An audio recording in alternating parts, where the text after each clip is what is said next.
Hello everyone. Today, as I'm drinking my morning coffee, I was thinking about sharing with you what I found yesterday when I looked on the internet about the content of magnesium in the tap water.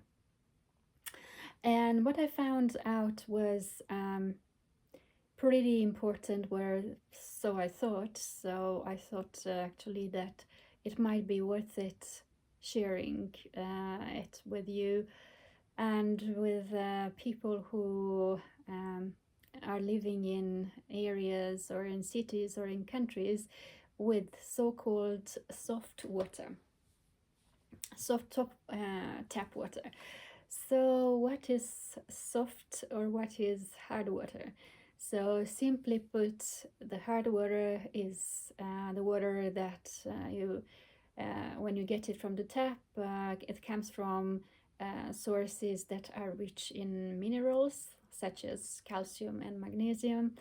And the soft water is just the opposite, is the water that comes from water sources that are lacking in mineral or contain just smaller amounts of, for example, calcium and magnesium. And why am I trying to talk about and discuss this with you? Is because magnesium is a very important mineral in our organism, in our body, and it actually is a part of, as it is important for our bones. So, which is a bit surprising. It was surprising, at least to me, because I thought that bones are more correlated, or the health of the bones is more dependent on the amount of calcium that we get in from food, and so that this myth about that we should drink milk and consume dairy products so we can get healthy bones.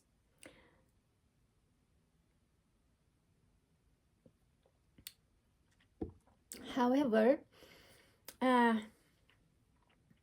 I said, magnesium also plays a very important role and in the bones, and so if you lack magnesium you might get osteoporosis, and that means that the bone density decreases and you will be more prone to getting fractures, and if you fall, and then you'll experience bone loss and so on. So apart from the bones, magnesium is also good for the heart health.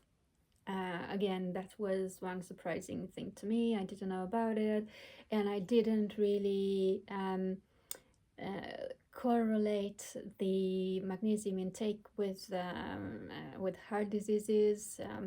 But it seems that yes, magnesium does play a big important role in your heart health, also in your kidney health. So basically, if your kidneys will not work properly because the balance between the magnesium and the calcium in your blood or in your body is not the right one, then the kidneys will accumulate or they would get the kidney stones, which are very painful, and sometimes they are not removed by the body in more naturally, but you have to intervene through an operation maybe or some other procedure. And also the most important thing, maybe magnesium is good for your muscles and the nerves.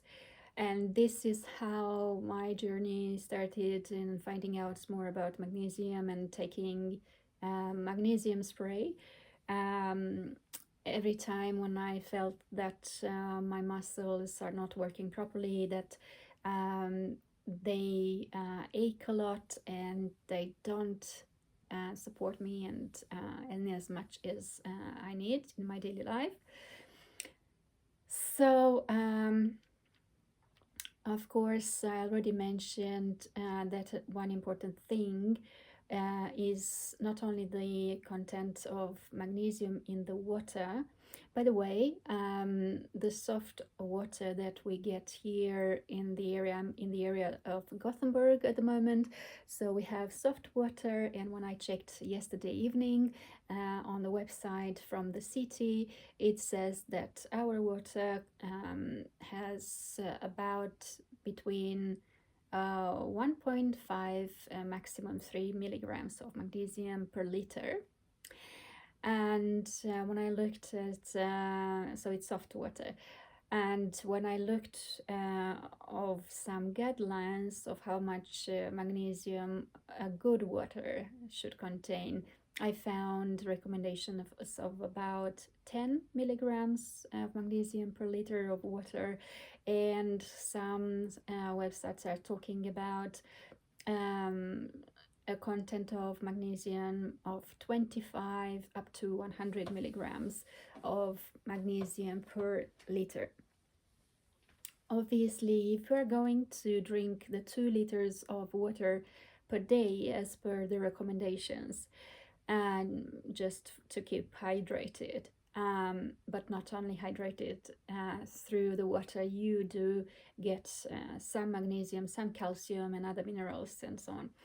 So if you think about, if you drink soft water and that soft water only contains about 1.5 milligrams of magnesium per liter, drinking the 2 liters of water per day, that is going to give you only 3 milligrams of magnesium per day just from the water. Of course, the food also has magnesium, especially the vegetables and the non-processed food. And the guidelines that I saw yesterday for the total daily intake of magnesium, both from water and the foods, for women above the age of 30 years is about 300 milligrams of magnesium per day, while the daily intake recommendation for men from food and water is about 400 milligrams per liter. These guidelines can differ a little bit depending on what organization that has issued them.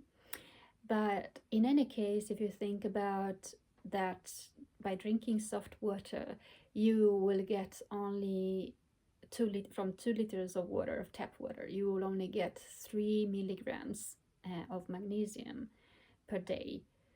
The gap between the 3 milligram and the 300 milligrams that you should intake daily is the gap between the two is quite big, and that would mean that you would have to get the rest of the magnesium from the food, and this means that you'll have to consume lots of vegetables and especially anything with fiber and should be good and which is green and has chlorophyll and so on, should be a good indication for a good magnesium content.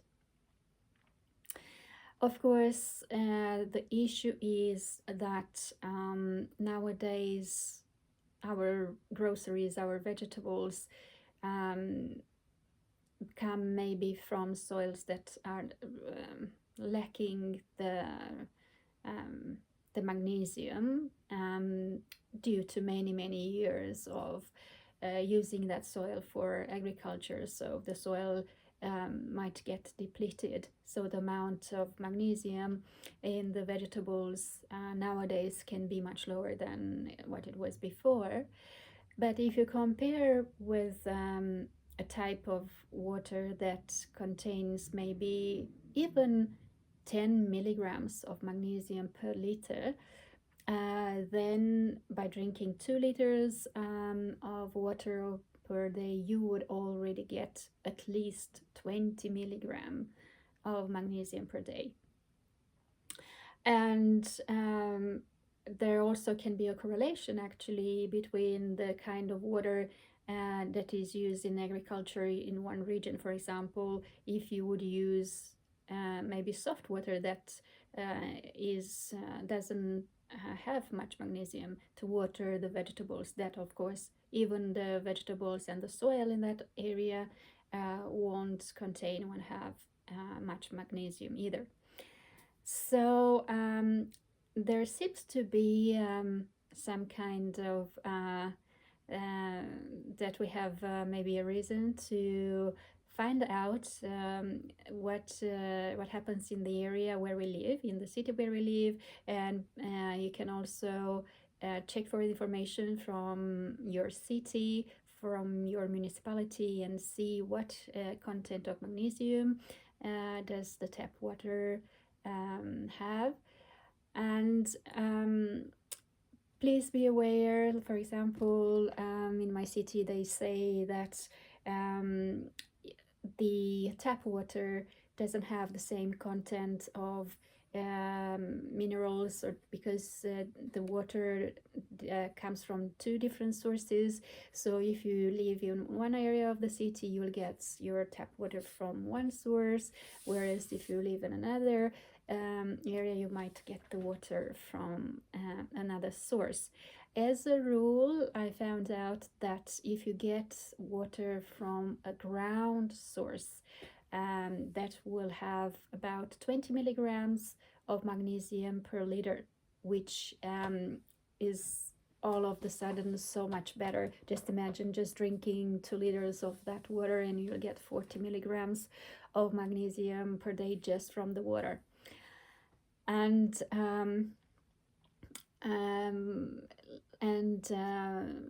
by opposition, so if the water is not from a ground source but comes from a surface source, which might be maybe a lake or something, so then the content of magnesium is only can be only maybe 10 milligrams per liter. Even so, it is so much lower than what we have here at our taps. So as I mentioned, we'd only have maybe 1.5 milligram per liter. So there is big discrepancy, and you can do many things. So apart from finding out from your city and municipality how much magnesium does the tap water contain, if you find out that you maybe need more magnesium, try to get it from your diet. Try to find some solutions to it. One of them would be to drink water from sources that are rich in magnesium. Always think that bottled water, for example, is always better if it comes from glass bottles instead of plastic bottles, because there will be some plastic contamination from the plastic bottles, and maybe you don't want that.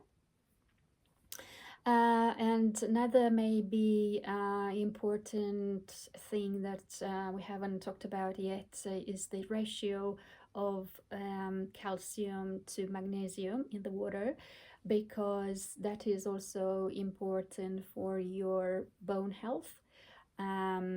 So the ratio should be about 1.72 of calcium to magnesium. So again, it seems like in my area the water contains about 20 milligram of calcium but only 1.5 milligrams of magnesium, so the ratio between the two is way off. Which means that well, first of all, I would have to dig more into it and make sure that all my numbers are right and there are no mistakes, and so should you before you do anything.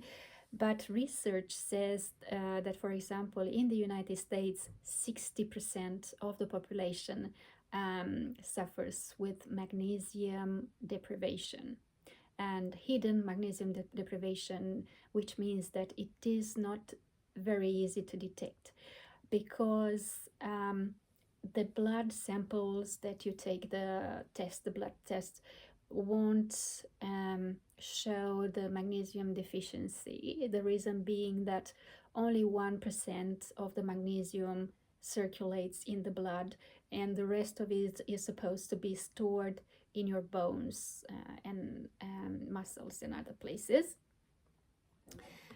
So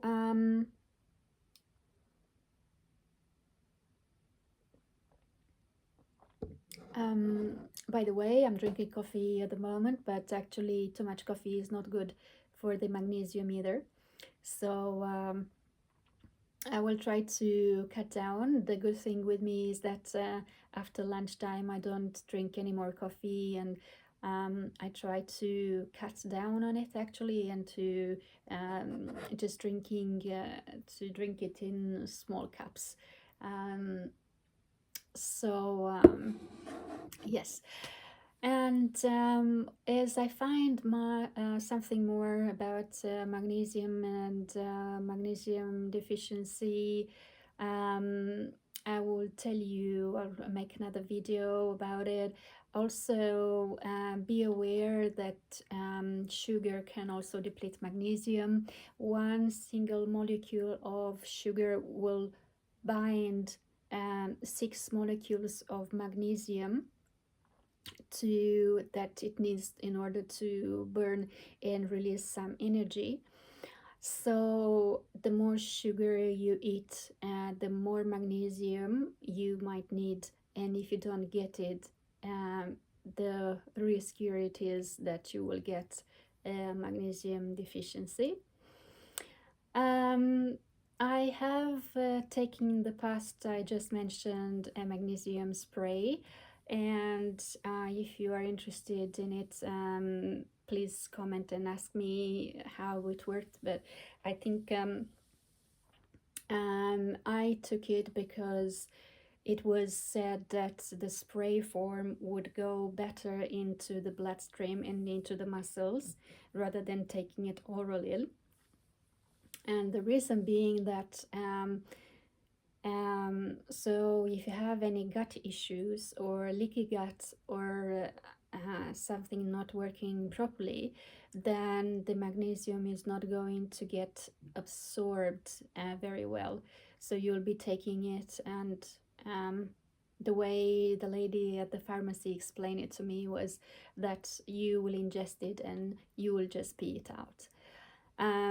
So I opted for this, and it was at the pharmacist's recommendations actually that I tried this magnesium spray, and it did work for me. And if you are interested about it, I'll tell you more. But there is a lot to talk about. And about magnesium, calcium, and health, the muscle health, as I said, both magnesium and calcium, and vitamin D, of course, and vitamin K2 are important for your bones and muscles, and especially magnesium is responsible for the contraction and the relaxation of your muscles. And why is that important? Many times is because many times we just think about that it is important, or focus on the importance of being able or contracting our muscles. And what happens actually is that much of the muscle building happens in the relaxation phase. So the relaxation phase of the muscles is not just for the muscle to rest, because if it wouldn't rest, it would just get very, very tired if it would contract just constantly. But the rest phase of the muscle in between contractions is also for the muscles to get nourished and to build itself and to build strength. So that is all for me for now about magnesium, tap water, and the importance of magnesium for your bones, for your kidneys, for your heart and bones, and even for your nerves. I urge you to find out about the magnesium content in your tap water in the area where you live, and to make sure that you take the necessary steps to get as much magnesium. Don't take too much though, because too much magnesium is not very good either. But as I mentioned, there are daily intake recommendations, both for men and for women. Please check the ones that are for your country. The ones that I looked up were about, for women above 30 years of age, as I said, 300 milligrams of magnesium per day, and for the men 400 of magnesium per day. That's all for me for now. Please subscribe and to see more videos about your health, about physical activity, and bye bye for now.